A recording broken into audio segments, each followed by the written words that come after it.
The wind had teeth in this part of the country.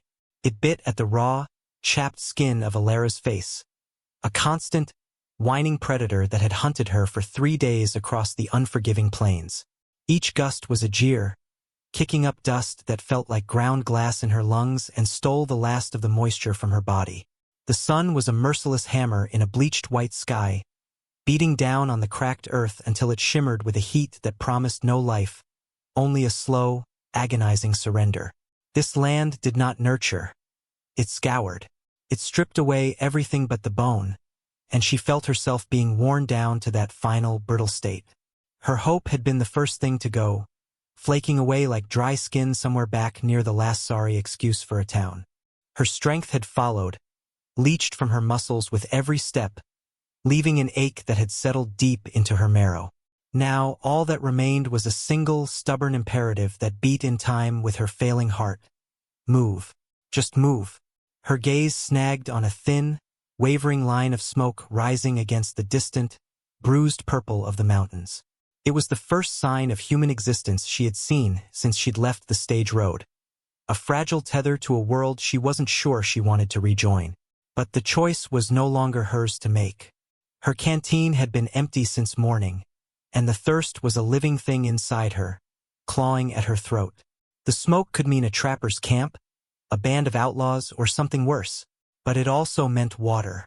She adjusted the worn leather satchel on her shoulder, its meager contents a testament to a life hastily abandoned. The worn fabric of her dress was stiff with dust and sweat, clinging unpleasantly to her skin. Beneath the hem, tucked securely into her scuffed boot, was the cold, familiar weight of a knife. It was her only true possession, a final line of defense in a world that had offered her none. The handle was smooth against her calf, a constant reminder of the lessons she had learned in the harshest ways imaginable. Trust was a fool's luxury. Kindness was a mask for cruelty. She had the scars to prove it, etched not on her skin but deeper, in the guarded, flinty look in her eyes that saw a threat in every shadow and an enemy in every stranger. As she drew closer, the smoke resolved into a chimney, a solid, defiant column of stone rising from a low-slung cabin that seemed to have grown from the earth itself. It was nestled in a shallow basin, protected on one side by a sheer rock face, looking small and intensely alone. A rough corral held 2 horses that watched her approach with placid indifference. There was no sign of a person. The silence was absolute, broken only by the keening of the wind. She reached a crude fence, the wood weathered to the color of bone. Her hand rested on the top rail, her knuckles white. This was it, the end of the line. She could go no further. Her legs, which had carried her so far, finally betrayed her. They trembled, then gave way. She did not fall so much as fold, sinking to her knees in the dust. The world tilted, the stark lines of the cabin and the mountains blurring into a swirling vortex of gray and brown. Her last conscious thought was not of fear, but of a profound and soul-crushing weariness. The dust tasted of defeat, and then only darkness. She woke to the smell of wood smoke and brewing coffee, a scent so deeply tied to a life she had lost that it brought a painful lump to her throat. For a disorienting moment, she was a child again in her mother's kitchen, safe and warm. But the illusion shattered as her eyes blinked open, replaced by the sharp, metallic tang of fear. The ceiling above her was made of rough-hewn logs, dark with age and soot. She was lying on a narrow cot, covered by a heavy wool blanket that smelled faintly of horse and pine. A fire crackled in a stone hearth across the room, casting flickering, distorted shadows on the bare wooden walls. She was not alone. A man sat at a small, sturdy table, his back to her. He was large, his shoulders broad beneath a simple homespun shirt. He did not seem to have noticed she was awake. Panic seized her, cold and swift. Her hand instinctively shot down, searching for the familiar shape of the knife in her boot. It was gone. Her boots were gone, placed neatly by the hearth to dry. A wave of pure, unadulterated terror washed over her. She was defenseless. Her breath hitched, a small, betraying sound in the quiet room. The man's shoulders tensed. He did not turn around immediately. Instead, he slowly, deliberately, placed the tin cup he was holding onto the table. The sound was soft, yet it echoed in the silence like a gunshot. Then he rose and turned to face her. He was tall, his face stark and angular, carved by the same sun and wind that had nearly been her undoing. His hair was dark, his eyes a startlingly clear shade of gray, the color of a winter sky. They held no warmth but no malice either. They were simply observant. He watched her, his expression unreadable, as she scrambled to sit up, ignoring the dizzying spin of the room. Her eyes darted around the cabin, cataloging every detail.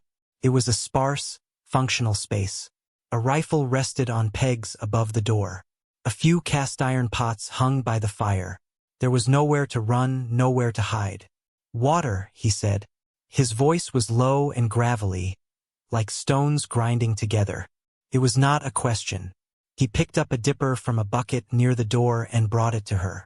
He did not come too close, holding it out so she would have to lean forward to take it. Her hand trembled as she reached for it.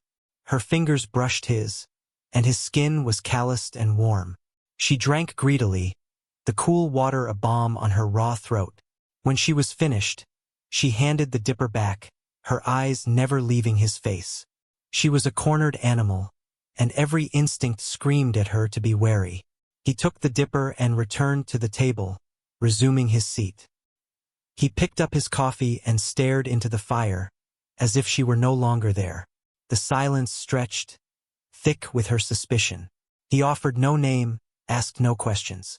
He did not ask where she came from, or where she was going. He did not ask why a woman was wandering alone in the wilderness, half dead from thirst. This absence of curiosity was more unnerving than any interrogation. Men always wanted something. They wanted a story, a service, a body. This man's stoicism was a language she did not understand, and it frightened her. She slid her legs over the side of the cot, testing her strength. She still felt weak, but the desperate edge of exhaustion had receded. She saw her boots, and next to them her knife. It was lying on the floor, its blade catching the firelight. He had taken it from her, but he had not kept it. He had left it where she could see it, where she could retrieve it. It was a strange gesture, one she couldn't decipher. A test, perhaps, or a sign that he did not see her as a threat. She didn't know, and the not knowing coiled in her stomach like a snake. The days that followed fell into a strange, silent rhythm. An unspoken agreement was forged not with words, but with the quiet logic of survival. He did not ask her to leave, and she did not offer. In return for the shelter of his roof and a share of his meager provisions, salt pork, beans, coffee, she began to work. She was not idle by nature. Idleness felt too much like weakness. She started small, sweeping the packed earth floor with a crude broom, ensuring the water bucket was always full from the well outside. She learned to bank the fire at night and coax it back to life in the cold, pre-dawn gloom. She mended the rip in the wool blanket that covered her, her stitches small and neat, a skill learned in a different lifetime. He would watch her sometimes, his gaze lingering for a moment before moving on. He never spoke of her contributions, never offered praise or criticism. He simply accepted them, just as he had accepted her presence. They were like two solitary planets that had drifted into the same strange orbit, circling one another at a careful, predetermined distance. The cabin was small, forcing a proximity that felt both dangerous and, to her surprise, occasionally steadying. She learned the landscape of his silence. There was the silence of concentration when he was tooling a piece of leather or sharpening an axe. His focus so complete the world seemed to fall away. There was the weary silence at the end of a long day, when he would sit by the fire and stare into the flames, his thoughts 1,000 miles away. And there was the watchful silence when his eyes would rest on the horizon, a stillness in him that seemed to mirror the vast, empty plains stretching out before them. His name, she learned, was Silas. She overheard it when a lone rider, a trapper trading pelts, stopped by one afternoon. The exchange was brief, all business. The trapper's eyes had flickered to her, full of a greedy, assessing curiosity that made her skin crawl. But Silas had positioned himself slightly in front of her, a subtle, almost imperceptible shift of his body that was nonetheless a clear boundary. He did not acknowledge her presence to the trapper, but his action spoke louder than any words. He was shielding her. The thought was so foreign, so jarring, that she pushed it away, labeling it a coincidence. He was simply a man who valued his privacy. As her physical strength returned, a deeper healing began, so slow and quiet she barely noticed it. The constant, thrumming anxiety in her chest began to soften around the edges. She still slept with the knife under her thin pillow, but she no longer woke at every creak of the floorboards. She began to observe him not as a potential threat, but as a part of her new, stark reality. She watched him work with his horses, his hands gentle but firm, his voice a low murmur they seemed to understand. She saw the way he moved across the land, with an economy of motion and a deep, instinctual knowledge of its patterns. He was not fighting the wilderness. He was a part of it, as rugged and resilient as the ancient rocks that guarded the valley. One evening, she found him staring at a small, crudely carved wooden bird he held in the palm of his hand. His thumb stroked the smooth wood with a tenderness she had not thought him capable of. A flicker of profound sadness crossed his face, a crack in his stoic facade so brief she almost missed it. He saw her looking and quickly closed his hand around the object, his expression once again becoming an unreadable mask. But she had seen it. She had seen a glimpse of the man behind the silence, a hint of a loss that echoed her own. It was not a bridge between them, not yet, but it was the first stone laid for a foundation. The larder was getting low. The last of the flour was gone, and the coffee was little more than pale, bitter grounds. Silas announced his intention to go to town with a simple, declarative sentence. "We need supplies." The word "we" hung in the air between them, unfamiliar and startling. He hadn't said, "I need supplies." He had included her. He looked at her then, a direct, questioning gaze. The unspoken offer was clear. She could come with him, or she could stay here alone. The thought of being left in the isolated cabin was unsettling, but the thought of town was worse. Towns meant people. People meant questions, stares, and the kind of judgment she had been running from. In town, she was not just a woman. She was a woman alone, a target for speculation and scorn. But to stay behind felt like admitting fear, like hiding. She had been hiding for too long. "I'll come," she said, her voice quiet but firm. She would not be a coward.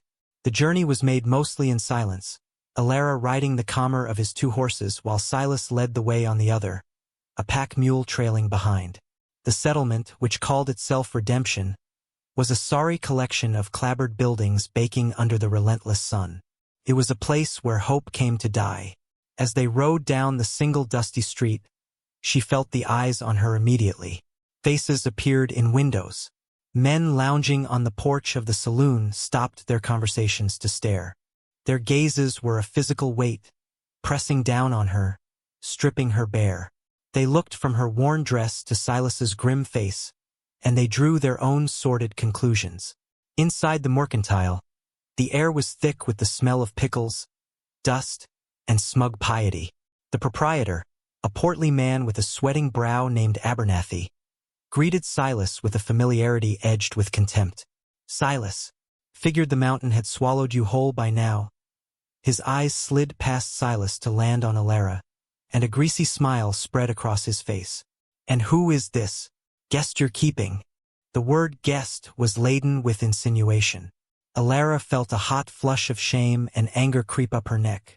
She stared at a sack of flour, pretending she hadn't heard, her hands clenched into fists at her sides. Silas didn't rise to the bait. He placed a list on the counter. "Just the supplies, Abernathy." But Abernathy wasn't finished.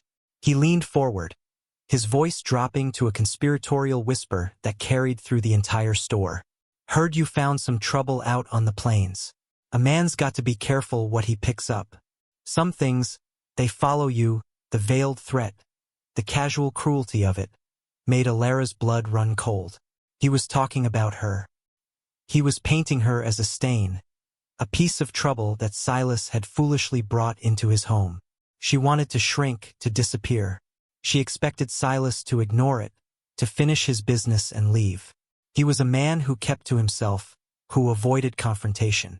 But he did not look at the supplies. He did not look at Abernathy's list. He slowly lifted his head, and his clear, winter-gray eyes fixed on the merchant. He said nothing.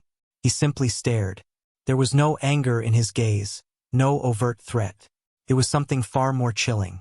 It was a look of absolute stillness, a quiet, profound dismissal that stripped Abernathy of his power. It was the look of a man who was utterly unimpressed by the smaller, meaner world of men. The storekeeper's smirk faltered. He shifted on his feet, his bravado deflating like a pricked balloon.